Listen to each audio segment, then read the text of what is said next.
masculine is the mountain, the feminine is the river. One holds, one flows. Inside you is both. But what happens when the mountain crumbles or the river dries up? Today we explore the sacred dance of inner balance and how reconnecting with both energies can help heal the war within. My name's Michael Perry, and today I'm with Justin, and this is the New Ashla Podcast. Hello and welcome to the New Ashla Podcast. Today we're going to be diving into the masculine and feminine energies. Now, you hear this around a lot, and it's becoming more buzzwords than anything, but there's so much more to these energies than many people realize. So, Justin, I know you're pretty passionate about the masculine and feminine energies. How would you describe or define this? I don't know if I'd use the word passionate, but I do like the idea, and it has served me well through lots of my years of learning different systems and philosophies and stuff, because they are found kind of in those layers. And of course, because a long time ago, that's how we understood things. We understood things. We were much closer to nature, so we looked at the moon and the sun a lot closer. We used them in lots of things, man and woman or male and female. We understood those to be not just kind of physical constructs of our bodies, but energies, because we tend to do things a little differently that kind of coalesced though, right? So, of course, in the way of Ashla, we understand and we believe that the universe and its many layers and these dynamic polarities, they create this harmonious flow. Yeah. And you find it within everything. That's what we believe. Yeah. And everyone.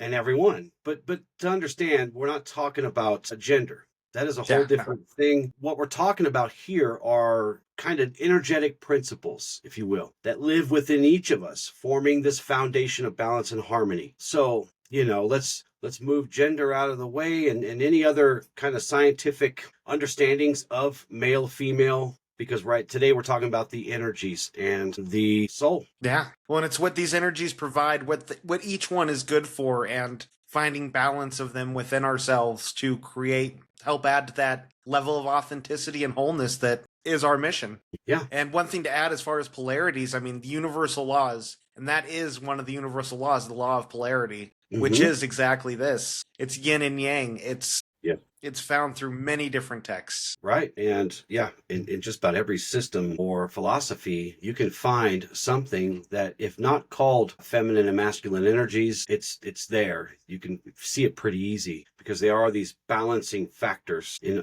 everything. So well said. So I guess when we go into defining these things, when we look at like masculine energy, what is masculine energy? So just kind of describe it like this. A masculine energy generally has more direction, or it's more purpose driven, right? It thrives under structure and order, and it kind of tries to build those things everywhere it goes and everywhere it is, even outside of us. Protection and provision to make sure that people are safe, that they're taken care of, generally associated with things like focus and discipline and forward movement. Yes. And the last one I could think of is this kind of will to act and create from its intentions. So it sees something and it says, okay, but I need this. And it starts looking around and it finds ways to do this. It creates things out of nothing. Yeah. Well, it's great at following a path. It creates the structure. It shoots for the goal. It handles the obstacles when it comes our way. There's so much power within the masculine. And it's like you see this with a lot of the types like I talk about, like with nice guys. A lot of them dwell more into a wounded female and a feminine energy. And because of that, they don't have as much structure to their lives or as much determination to grow beyond themselves or to shoot for things that might involve conflict or controversy. It's a much more self-centered energy, and I don't mean that in a negative sense. Right, it's a much more self-driven energy. So the masculine is what helps propel you forward and creates your own autonomy in the world, which next to the feminine, which is more about community and provision and the whole unit, this is more self-serving energy. And I mean that in the best way possible. Yeah. And of course the feminine energy, we have these things that balance out the things that we just said, right? The feminine energy is very intuitive and very receptive. It's very nurturing and compassionate, and it's present. It's here. I'm here. Here I am. Yeah. It flows and adapts, and it contains great a great amount of emotional depth, like an Yes. ocean, right? So the feminine tends to create through surrender and allowing things to move when it needs to, versus the masculine energy that creates from their intention. The feminine energy tends to create by surrendering to what is and what's happening and allowing things to kind of manifest. Yeah, And of to course, adapt. yep, adapt. And of course, the last one I have for this is inner wisdom, feeling, connectedness. Yes. So Intuition. intuition, yeah. Yeah. Yeah. So and when you stack these things two next to each other, it's like, wow, they're very opposite. Well, that's good because they need to fill in the spaces for the other. They need to Yeah. coalesce That's and the connect. polarity right there, right? That is. That is. One of the best simple analogies that really helped me wrap my head around this when I first started down this path is the masculine is the logic based thinking and the feminine is the emotional based thinking. And both are important. Yes. And there's also the shadow sides of these when we talk about wounded feminine, wounded masculine. I mean, the wounded masculine is the shadow side of that. It's controlling, it's rigid, it's emotionally disconnected. It wants dominance over others or to control Mhm. situations. And in turn, with a wounded feminine, you have chaos, manipulation, possessiveness or passiveness, codependency. And I mean, these things show up both feminine and masculine in all of our lives. And the Right. awareness is what allows us to start developing that integration and acceptance of these parts. Yeah. Yeah. So again, I just want to say this that these aren't tied to biology.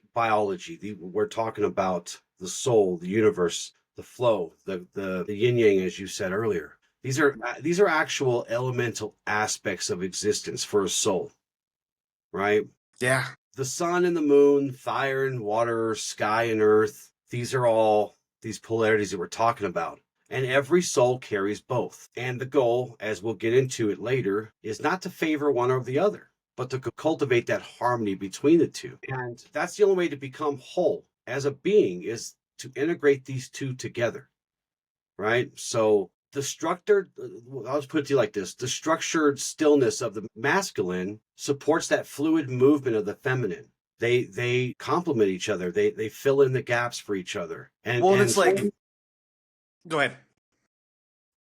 One of the things I've really noticed, and it's another analogy I love, and I've seen it flourish in my relationship, because when me and Allison first got together, I was operating from a more wounded feminine, she was operating from a wounded masculine sort of approach to life. And through our relationship, I've been able to create a safe container for her. The masculine acts as a container, which allows the feminine to flow and grow and flourish. Mhm. And through creating that safe space where she can be vulnerable, she can express her emotions and her creativity, she's flourished as a person. And in turn, she's given me the ability to be that strong, assertive person who's making decisions in the relationships and is creating a safe environment for her, which is Yeah. allowing her to do that. So it's helped heal my masculine and heal her feminine. Right. No, that's, yeah. And again, masculine energy is the energy of doing Yes. stuff, of bringing thoughts into actions and visions into form, spirit into that purpose or mission, right? And it's associated with the external. When we look at the masculine energy, we kind of say, oh, well, they're the providers, the leaders, the builders, the guides. But like all powerful energies, it carries a shadow, like you said. And those were really good ones. Domineering behavior is one I would add. You know, like Yeah. when you're in charge, but you warp that into power seeking or Yes. suppressing others. And another one I would add for kind of the shadow side of that is over identification with achievement. We've talked about this in other shows. You know, Mistaking their worth for success or status. yeah. That kind of the darker side of that if you're not, careful. And of course, we don't suppress masculine energy. We try to purify it, just like we do with our ego. We try to purify it so that it can sit with the soul as a team, type of thing. So we shape it through the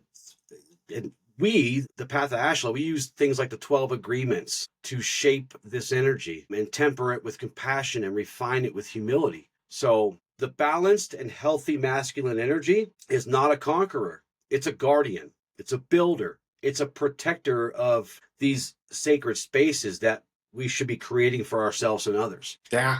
No, that's so well said, though. because truly to tap into this energy, it's so powerful, but at the same time, it can be so misused once obtained. And I mean, we've all seen it where we have that tyrannical leader or we have that toxic relationship where one person is just so controlling of every aspect of their significant other's lives. I mean, Yeah. we see this everywhere, but when you have that power and you wield it responsibly, ethically, in a sense that is for not just your greater good, but everyone's, that's true leadership right there. Yeah. Yeah. And, speaking of the feminine, again, as you said at the beginning of the show, it's the river, it's the flow, it's the current of depth and connection and creation And the nourishment. and the nourishment. It's that water that reflects the truth, the soil where ideals are not just born but nurtured. And again, there's a dark side here or a shadow side. I don't know if you mentioned it, but you may have codependence Yeah. is kind of a shadow side for the feminine, over passivity. Well, and I love how you brought up codependence because this sort of shows sort of how these energies are so important because through codependence you enable the bad behavior of the toxic masculine. And I mean, if both these energies are strong within themselves, they can create a dynamic that empowers each Mhm. instead of enabling decay and the loss thereof. Yeah. And of course, the way of Ashla, we honor this energy, the feminine energy, not as lesser or greater as conditioned by social norms throughout our lives. It's not a weakness, it's a power to receive, to hold, to perform alchemy, to transform. And again, balance is key with both of these. And they're not opposites per se, they're partners. Just like we are, they're partners. So, and again, it's about integration. We talk about integration a lot. You guys are probably sick of it, but it's important. So it's like one of the most important parts. You could hear the stuff. We can teach you. You can figure it out on your own. But if you don't integrate it, then it's kind of useless, right? Yeah. So When we talk about parts work, right? The different parts of us that have coping mechanisms to help us survive in society, usually these parts are very much based in either extreme masculine or extreme feminine energies. I know I was a caretaker forever. I was constantly trying to save everyone and trying to nurture people to get their lives together, and that was not beneficial. And also with the masculine, I was also the protector. I was making excuses for people, standing up for people who kind of needed to be put in their place. right, And these opposing parts, when met with the opposite polarities, so you have overprotector to being empathic, but also being understanding that lessons need to be learned, you start to balance these parts out. You start to find wholeness within your decision making. right, yeah. And many of us carry these imbalances in both of these areas, both of these energies. And it's not because we're flawed. It's not because there's something wrong with you, but because we were conditioned that way, whether that's trauma, culture, survival, Childhood, whatever it is. whatever it is. And it comes in all shapes and sizes, and you get dents and you get knots on your head Yeah. sometimes.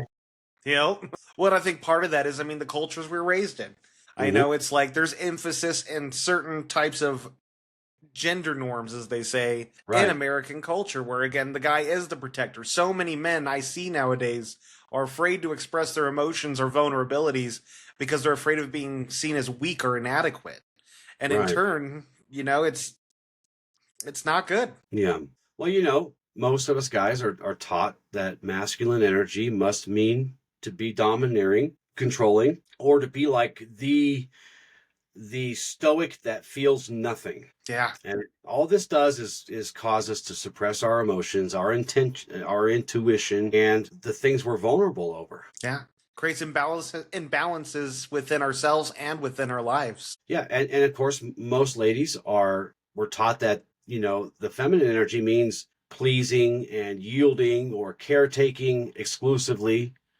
No, And what this does, the problem with this is it leads people to abandon their boundaries, to yeah, give up their authenticity and their own self-expression, right? And even give up their purpose for the sake of just keeping the peace. yeah, Not this peace that we talk about, but just peace outside of us. yeah. No, that is so beautiful, though. Not doing that, but your description there, and then we look at a lot of again. This is You can see these energies within all sorts of different cultures, regions of psychology. Carl Jung, he talked of it as the anima and the animus, Mm-hmm. and these two opposing energies that need to find harmony. And the imbalance of these things is shown in so many of these texts, from the way it affects our mental health, burnout, relationship dysfunction. There's the archetypes. You have the warrior, the magician, the lover, the maiden. All these things we identify as within ourselves are these personas we wear that we feel we need to show to be accepted. And they're all heavily based within these energies. Yeah. Well, the anima represents intuition, emotion, sensitivity, creativity. The animus is that more logical, structured, talking about push through things with willpower, assertiveness. And so from our perspective, the Ashla perspective, these things are simply facets of this inner polarity. Talking about polarity today. Every day, probably, huh? Yeah. One way or the other. That need to be brought into balance, because we talk about balance a lot. Suppressing one side, or even if you're not suppressing one side, if you're empowering one side a lot more than the other, this obviously causes a distortion in our balance, in our harmony. And it can cause us to be spiritually and emotionally fragmented and confused. Yeah. But when they're integrated, it's like action magic. And creativity. There's nothing more powerful than those two things working in harmony with one another. Right. So did you mention cultural conditioning? I think you did. Yeah. That's a big one. And every culture, I'm just going to say, it's been my experience that every culture experiences this stuff. Does not just the American culture, because and what this causes. Now, we were just talking about emotional and spiritual fragmenting. This kind of conditioning creates this mental fragmentation, this psychological stress. Yeah. People are burning out, right? Because they're constantly doing without ever resting or receiving back what they're giving. Anxiety and depression, because they may be disconnected from direction or structure, or not allowed to self-express. Yeah. And internally to isolation. Yes. And it's so predominant nowadays, because when you have this divide, whenever you're acting out of alignment with your true authentic self, and that includes expressing your needs, expressing your feelings, as well as being able to hear others, you end up dividing yourself more and more. I always look at it as like a glass plate, and the more we bend our authentic self and our true relationships, the more this glass just breaks, and we see things through such a distorted lens of all these cracks. Yeah. Makes you think of like right. And archetypes, we can't talk about this topic without those, right? Yeah. And we see this again across cultures, and they're pretty much the same. They're a little different, but think of these archetypes as symbols of an energy in motion that just help us understand kind of what we're seeing when we're trying to balance these things out, right? Yeah. And these archetypes, the king, the warrior, the magician, the lover, and the maiden and mother and wild woman. That's a fun one. Wild woman. Yeah. And the crone. I don't like that one. That one doesn't sound good, but it sounds rude. That word. But you know crone. who comes to mind when you think that? Someone came to your mind. Yeah. I know. No, I'm not saying it's not valid. It just sounds like a rude word. Yeah. Crone. But, and again, these aren't characters to imitate so much as they are energies to embody. Yeah. At the right time. Divine timing. The right place, the right time. Each has their power, and each has their lesson. So yeah, well, and it's identification. I mean, us as people, one of the biggest traps we get into with these energies is we try to define ourselves. When we can become immutable, when we can adapt to our situations, we may not be the same person for this situation or for that situation. It's all about the more we can tap into these energies, the more when you need to take more action or be more stern, you can utilize your masculine. But if you need to be more nurturing and more creative, you can dive into the feminine. And the more you can, less rigidly you hold to these archetypes, the more free-flowing you can be in any given situation. Yeah. And the more powerful you become, the more connected you become. The force is the thread that binds all things, including these roles and these stages of progression, even the shadow. There is no masculine without feminine, and there is no becoming without balance. You'll just spin your wheels in circles. Or destroy yourself trying to make something out of it. Oh, you're definitely going to be destroyed, and then maybe that's what you need sometimes. You know, who am I to know? Yep. So, you as the listener, I want you to think about, where do you lean more heavily? Think about the situations in your life, your approaches. What is your natural responses to hard situations in your life? Do you lean more masculine, where you're more to get offended or affronted, and or do you want to shoulder all responsibility? Or do you go more into the feminine where you try to caretake everyone? You try to you lose yourself within situations to keep the peace?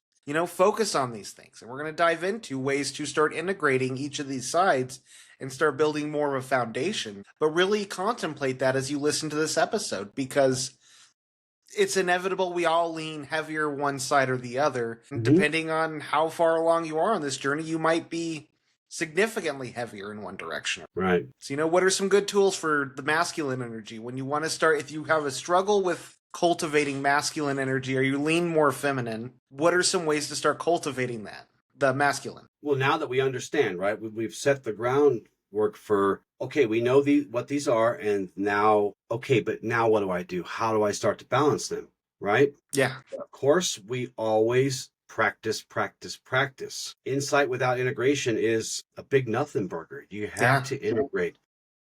Got to build those muscles. You do. So some ways that I kind of came up with for the masculine side of things. And to understand, again, this energy is directional and it's structural and it thrives on clarity and drive, push forward. So the first thing you got to do is learn to set boundaries. You got to say yes with integrity and no with clarity and stick to it. They protect your energy and help you uphold your purpose. Take consistent action. Honor your commitments. Your word is your bond. Follow through. Bring vision into reality. Create structure and discipline for yourself. Organize your time. Clarify your goals. Return to your foundational practices often. I do this all the time.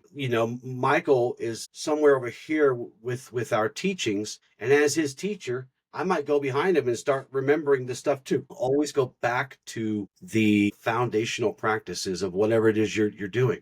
And the other one I have for the masculine is stand in your power. Speak the truth. Defend what is right. Lead without dominating. Do it. Those are ways I came up to kind of start to purify that energy within and start to kind of bring it to where we can balance it. And I love how you brought up structure. I know, again, I operated from a wounded feminine was my main energy I operated from. And one of the biggest things I lacked in my life was discipline and structure. And those two things went so hand in hand because you got to start building that foundation slowly. And one of my big issues is I was always trying to build this elaborate ideal for myself of what I wanted to become. And I would fall short every time because I was always trying to start at the top and work my way down.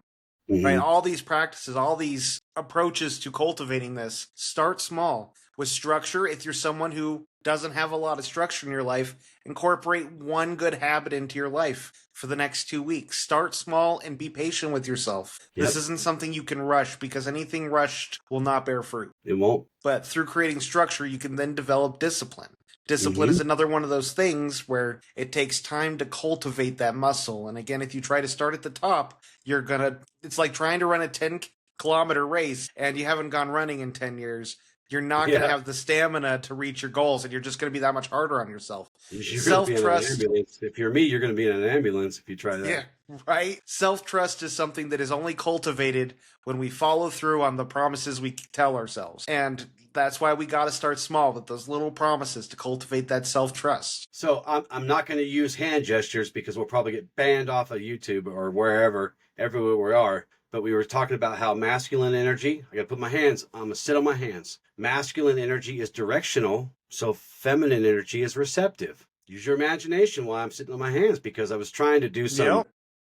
It brings flow and feeling and connection. Yes. So for the feminine to start to reclaim this, purify it, and help balance it, practice emotional expression. Journal your feelings. It's okay to cry, boys. It's okay to cry. And not just when your dog or your mom dies, okay? Cry when you need to. Speak your truth gently, but stand on business. Speak it fully. Remember we were talking about, was it last episode? I don't remember which one. It was one of the last two where we talked about don't use your words as weapons. It's kind of what we're talking about. Yeah. Engage in movement, dance or yoga or any kind of form of free movement that awakens your body, gets you moving.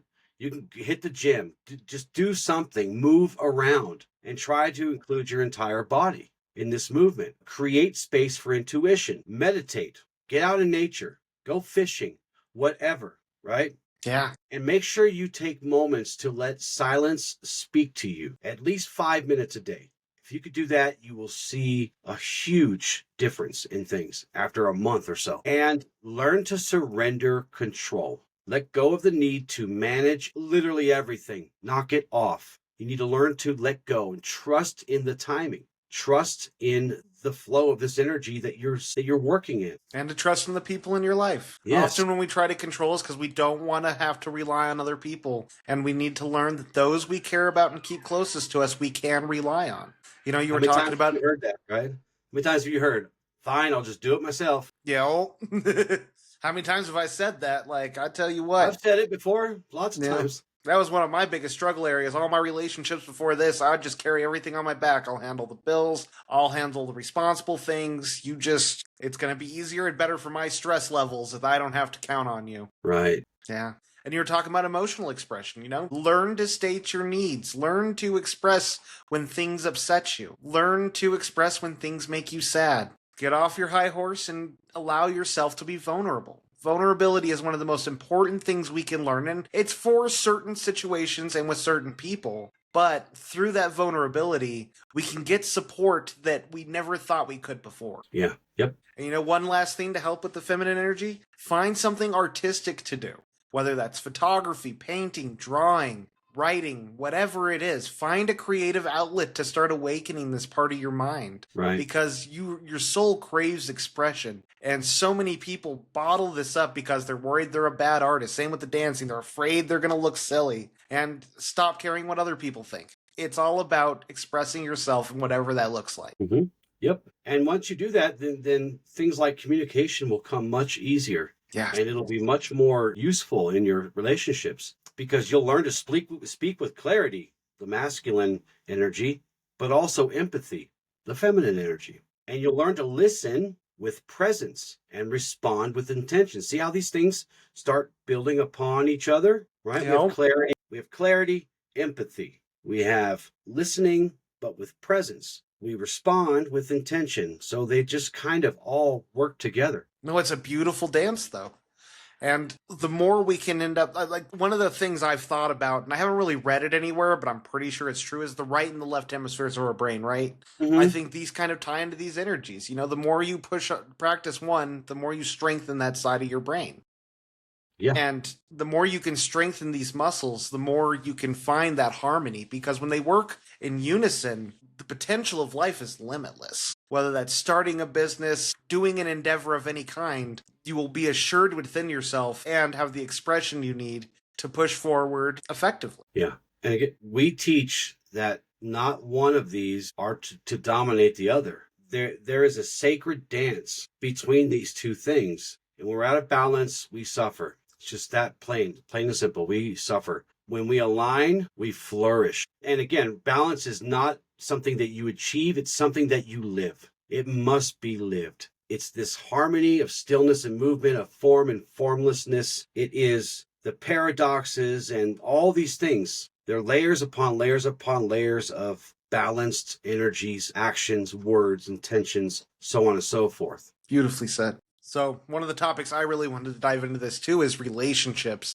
Mm-hmm. Have you ever noticed how polarizing different relationships are? And this will also help paint a picture of what we mean by masculine and feminine energies are not genetic. It's not a matter of our gender because you see it. I know for me, most of my relationships prior to this, I always had that headstrong woman who had all that fire. So she was operating from a high masculine because I was operating from the feminine. And it's just you see these balances within relationships. Attraction. My God, the level of attraction. We're always attracted to our opposite. Mm-hmm. Yeah, polarity is a thing across all layers of life, right? And this is true with our human connections also. And like you said, at the heart of these intimate relationships is that polarity. And when that balance is disturbed, like if you were to flip polarity and start being the headstrong one, what would that do? That that would have been a war.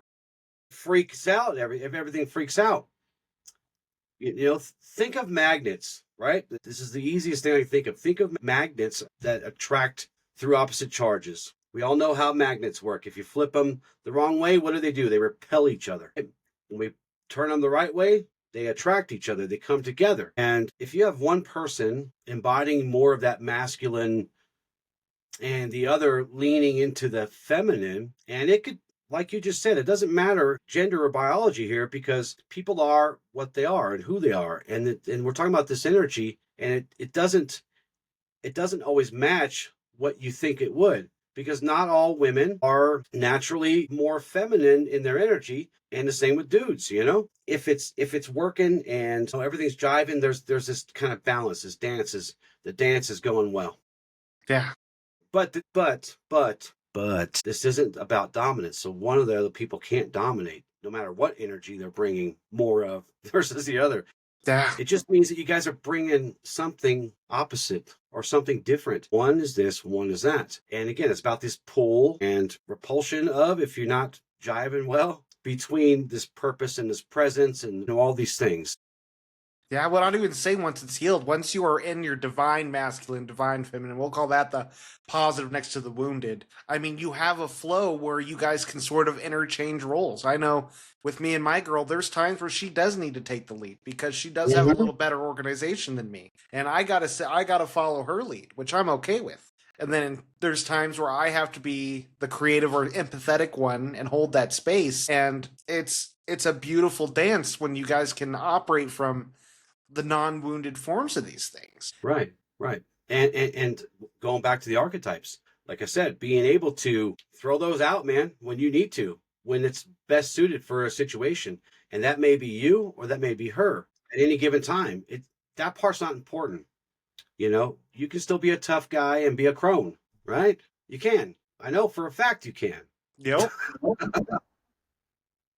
For a fact you can. So, you were talking about providing a container earlier, and that was so beautifully said, because it relates back to, when we were talking about how I teach you, for example, well, anybody, I provide that opened area. Yes. That has some parameters so that it's safe, but you get to just do your thing, explore and grow and all this stuff. That's really important. And that does relate to the masculine energy. I didn't think about it like that, but you're absolutely right. It's the exact same concept because, yeah, you created the structure that allowed me to utilize and grow and flourish within the vessel of the teachings. Right. But on the other end of that, I also, at the same time, for you and my students, I flow energy within there, and I start to kind of just throw a little bit of stuff at you that brings out your light, your shine, your intuition, your wisdom, your creativity. So we as teachers, and you someday, when you are a teacher and you teach this path, you will need to have those energies balanced and harmonious so that you can both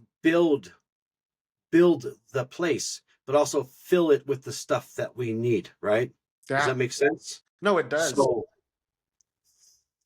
And that's where you see kind of this good mix. When you apply that idea to people, sometimes it gets tricky, but we figure it out, don't we?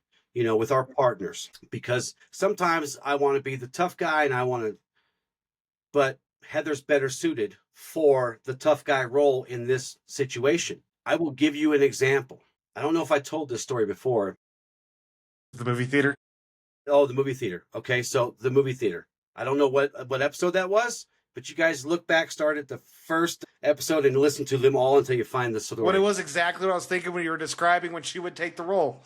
Because a couple of guys were being belligerent, and it's like as much as you wanted to go lay the hammer, she went and did it in a way that was much more, probably left a greater impact on them moving forward in that type of attitude. And I didn't go to jail, yes. Yeah. It was perfect. It was much better, much better. Even though my kids probably wanted me to kind of throw a little bit of, left and rights, but it was better to let her protect us in that moment. Because all she had to do was kind of get old Mama Bear on them and kind of knife hand them a little bit and let them know. And they backed off and they, effed off to some other place. So that was another perfect example. Now, if you see me and my wife together, you would think that would never be a thing because I'm gigantic next to her.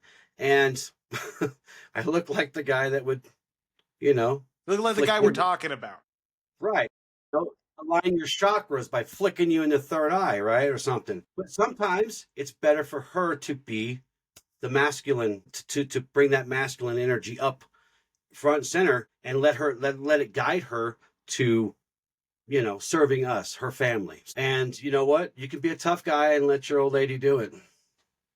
Well, Because one thing I want to sometimes touch on. sometimes she brings that heat a lot more than I could. Because after doing this for so long and teaching this path for so long, I've kind of chilled way out. You know what I mean? I've kind of really chilled out more. I don't look like it, but I've chilled way out. So sometimes she's better for that because she can drop the hammer a little better than I can because I like to give people chance. I like to. Nope. So And as we're talking about the teachings, one thing that I really appreciate about these teachings compared to what we see in the world right now, we have our society is so driven by masculinity. And you see everything from being the headstrong woman who can do everything to the alpha male programs. And I mean, our society is just so driven by masculine energy. And it's one of the reasons there's so much wounded of the both within society nowadays. mm, And this does not mean don't go be a headstrong woman who goes and makes a career and a life for herself. That is not what I'm saying at all. But I right, am saying there is a balance. Same with the alpha male. There is no alpha male. I heard right. it. The real type of male we want to be is a sigma, the lone wolf who is caretaking and caretake a pack, who is not trying to assert dominance over every other wolf clan. We want to be the ones who are truly the protectors and not the conquerors. Well, and yes, what you're describing is we are so out of balance just about across the board, just about on everything, right? In the world today, in the entire earth, we are so because here's the problem. Most ever it's like, and I won't say it's 50-50, it's probably 25 and 25% are just on the far extremes, right? Too much feminine energy, too much masculine energy. And then there's the rest of us, 50% of us in the middle going, and we're being pulled in one direction or the other. Yeah.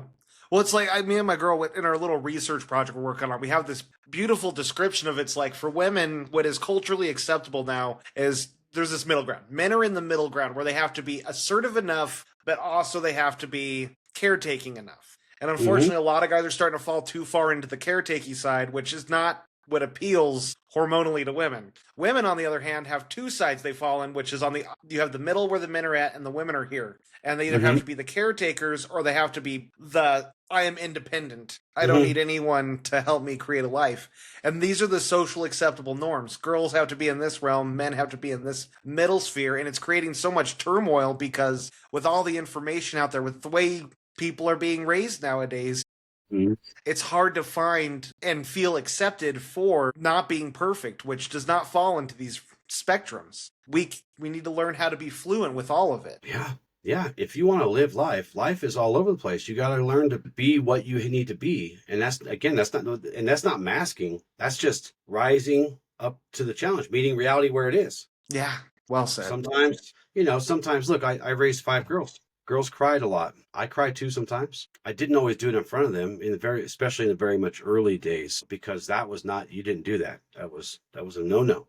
You were only allowed to cry when your dog died and when your mom died. Maybe your wife or girlfriend. Maybe. That was up for debate, right? But definitely, when your mom or your dog died, you could cry. And, it's my girls growing up, they seen a lot of people passing away. They dealt with that a lot. It's just the way it was, grandmas, grandpas, aunts, uncles, whatever. Every so often I would cry, and I would cry in front of them. I learned to do that because, at the end of the day, I was like, what is this serving me? So I have to go find some weird dark corner of my house where the spiders are and cry. No, I'm not doing that. I'm Well, not then you doing don't that. teach it safe to show emotion. Like I love it. I heard the Right. perfect quote for raising children, and it was, your kids don't become who you tell them to be. They become who you are." They become what they see. Yeah. Right. So, but it's to get back on topic here. It's just all over the place right now. And what's weird is during this, and it's probably been maybe the last, I don't know, 10 years or something, that every problem or every issue has found its way, or people have found ways to politicize things. politicize spiritual things, politicize mental things, politicize, physical things. And it's like, that's not, no, we don't do that, because that doesn't meet reality where it is. The spirit is of the spirit, the mind is of the mind, the body is of the body. But somehow we have, and I'm picking on politics, but I mean, it's not just politics, but we have found ways of separating ourselves more and more and more and more away from each other. Yeah. As if that's some kind of badge of honor. I can outdo you. I'm going to go way over here and I want you to go way over there.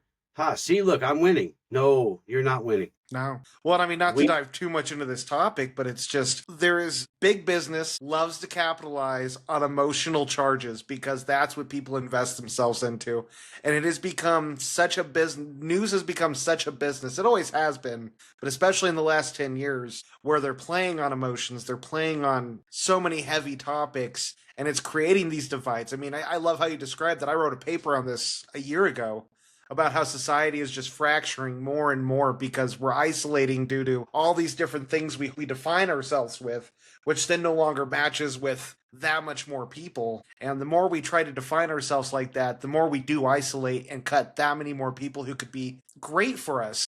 yeah, allies. Yeah. Yeah. Yeah. The sad part of it is, and then I'll bring us back on topic, I promise. The sad part of it is that more and more we are seeing things happening that really need us to kind of come together and fight together. But because we're so fragmented and we've been tricked into not liking each other. Oh, you believe this? Well, the hell with you. Oh, we're not supposed to talk. So we're going to go over here and you go over here. It's just, there's going to be a big reckoning, and then then we're going to be forced to kind of come together to survive or figure it out. But anyways, back to the topic. If you have two masculine energy peoples, and you're gonna start seeing conflict, you're gonna start seeing competition, disconnect emotionally from each other. There'll be these fights for control or leadership, and neither one of those knuckleheads are gonna stop. They're not gonna yield. They're just gonna keep fighting. And on the other side of that, if you have two people who are dominated by feminine energies in their being, you start to have this emotional overwhelm. You Manipulation, coercion. right, and you lack the ability to make decisions or like even know where to go. And it kind of becomes this echo chamber of feeling without any kind of grounding or coming to reality. So It's so true. You know, if we can start creating harmony, one of the biggest issues is everyone in the world today is trying to fix the world from the outside in. And that is what this path is fixing the world from the inside out. If we can heal ourselves, that is how we're going to heal the world. That is how we're going to create true connection, communion, and change. And it's not going to be from waving sticks and banners. It's going to be from being examples and leading a life that is virtuous, is what we want to see more of in the world. The best thing we can do is be an example, and that is what's going to create the most change. That's what's going to leave the ripples. We can tell people what we want all the time, but we got to live what we teach. right, yes, the example. So spiritually, how does this stuff? How do we deal with this on a spiritual level? You know, on a spiritual level, I think the most important thing is one, compassion for yourself. The more you can be honest with yourself and give yourself that compassion, this is a non-judgment thing.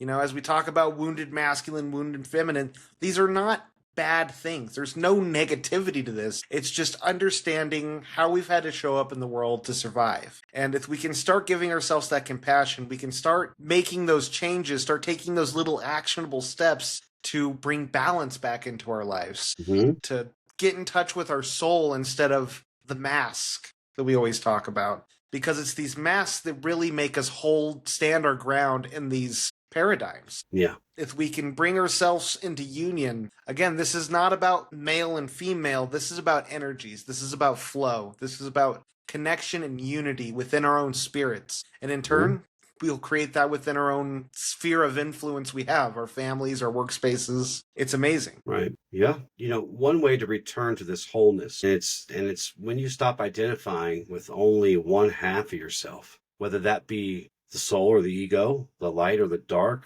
or shadow, the male or the female, the yin or the yang, whatever. When you stop identifying with only one part of that and start focusing on the truth, which is you are both of those things, you are the counterpart, you are one whole being, and it's not about doubling down on what's familiar or safe or comfortable. It's found when you honor what is missing or needs refinement. So I would say nothing's ever missing. It's there. It just needs to be refined, right? And focusing on where you need uh, um, uh, healing and growing. Kind of bring these things up together. I completely agree. Do you have any closing thoughts before we jump into our affirmations and our... I certainly do. And I hope I don't repeat anything. I try not to when we do these. As we kind of close this out, I'm going to circle back to kind of the heart of this lesson that we shared today. It's not about gender. It's not about roles that were assigned by some culture, tradition, expectation, or whatever. This is about energy. It's about learning how to feel what flows within you and where those points of resistance are within you.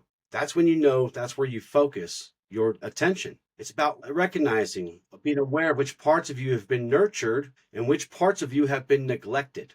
We all have those. Every human being carries both these energies, the masculine and the feminine, the protector, the nurturer, the fire and the river, the structure, but the flow. When these things fall out of balance, we fall into pain and suffering, confusion, suppression, dysfunction. But when we start to listen again and become aware, and we start listening to the voice, right? The voice taps us on the shoulder. When we start to recognize where our heart is longing to be or longing to grow, we start to listen to the wisdom of our bodies, of our minds. We begin to remember what it feels like to be whole. Start to remember. So, as I always do, I want to encourage you to start today, but start small.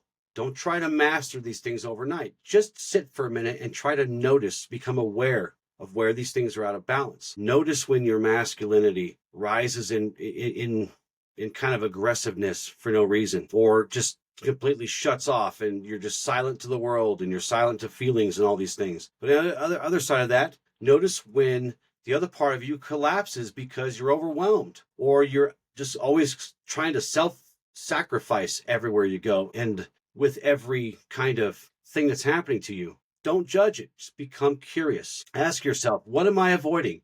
What do I need to reclaim? Where can I soften a bit? Where do I need to harden up a little bit, right? So your journey back to balance and harmony is not a performance. It's a practice of witnessing, honoring, and evolving and growing. Oh, may you walk forward, not in your halves, but in your wholes, right? Yeah. So there you go. When it's so beautifully said, because we need to have that. We need to focus where we can start, because if we try to shoot for the top, we're never going to accomplish anything. But if we can just become aware, like you said, curious. I love that phrasing because, again, this is no judgment. This is no condemnation of you being a wrong or broken human being. This is just about being aware of how you flowed through life, how you've shown up, and evaluating what no longer serves you. Right. And making those little actionable steps to start taking control of your life again. Right. Yep. Anything else you want to share? Nope, that's it. I'm looking forward to your exercise. It's a long one. Yeah. Affirmations for today. I honor both the strength of my masculine and the wisdom of my feminine. I am safe to lead with clarity and receive with openness. My masculine energy protects, provides, and creates space for my feminine to express and flow freely. I release the fear of being too much or not enough. I trust the harmony of my true essence. And then I embody divine balance, grounded in presence, flowing with purpose. Those are good. For our exercise today, sit or stand in a comfortable position with your feet grounded. Take 3 deep breaths and find peace. Place your right hand on your chest and your left hand on your belly. The chest represents the feminine, the belly the masculine. Close your eyes and say aloud, I welcome both the masculine and feminine within me. Tune into each hand one at a time. Focused on your chest, ask yourself, what am I feeling? What needs to be expressed or felt without judgment? This is your feminine energy, emotion, intuition, being. Then focus on your belly. Ask yourself, what do I need to feel safe? What direction or structure would serve me right now? This is your masculine energy, support, stability, doing. Lastly, breathe into balance. Visualize both energies flowing in harmony like yin and yang, light and dark, sun and moon. Feel them working together inside you, not in competition. And then end with this affirmation, I am whole. I move through life with balance, strength, and graceful surrender. Lastly, our journaling prompt. Where in my life am I over-relying on my masculine or feminine energy? And what would balance look and feel like for me? Evaluate this area. Figure out how you can bring balance into it.